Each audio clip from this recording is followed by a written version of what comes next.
Merhaba arkadaşlar. Bir daha böyle video çekmek istedim. Siz için. Siz istediği için ben de böyle video çekmek istedim. Başladık. Hadi dedim başladı. Kime vuralım? Tam ortaya vuralım. Yok oldum. Düşmeyelim. Yüzü göstermeyeceğim ben. Yüzü göstermek istemiyorum.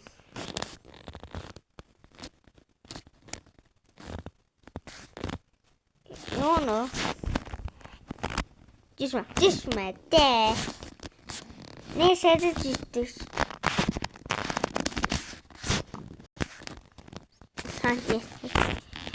Siz için bu video çekmek istedim. Abone olun.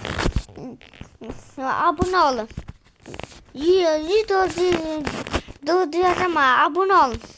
Çabuk abone olun. 170 bir abone açım var. Pişmiş. Abone demin abone uğraşmam. Para yazın bize. Abone açarsın. Yak dağıtın. Zor değilse. Bunun zorsan hani zor değil. Yak atma zordu. Düşme de. Artık düşme. Şimdi krizi geçelim. Kutu atalım. Ben sesin kanalına gelir. Ceza yoktu. Yeşil şey var. Param yok. Bunu bir elim. Ne çıkarsa bu çıktı. İyi. Güzel çıktı. Hadi. Bu daha güzel.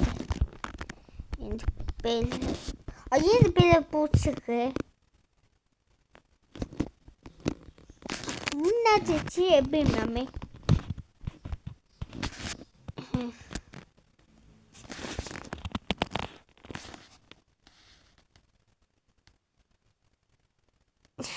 Ciddi. Ama bir şey geliyor ancak o şu öldürmem yok.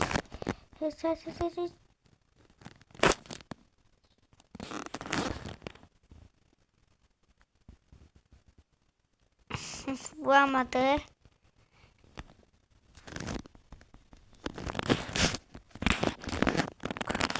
Hadi. Özü öldürmem yoktu. Hadi de. Bu sayaklıktı. Açık başkası seçeydi mi?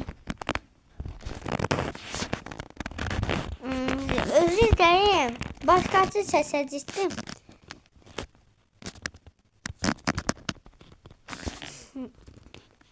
O da.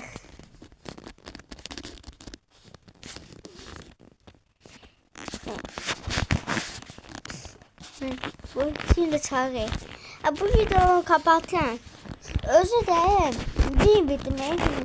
De böyle 17 saniye video çekecektim. Saniye yok. De 17 gerçekten video çekecektim.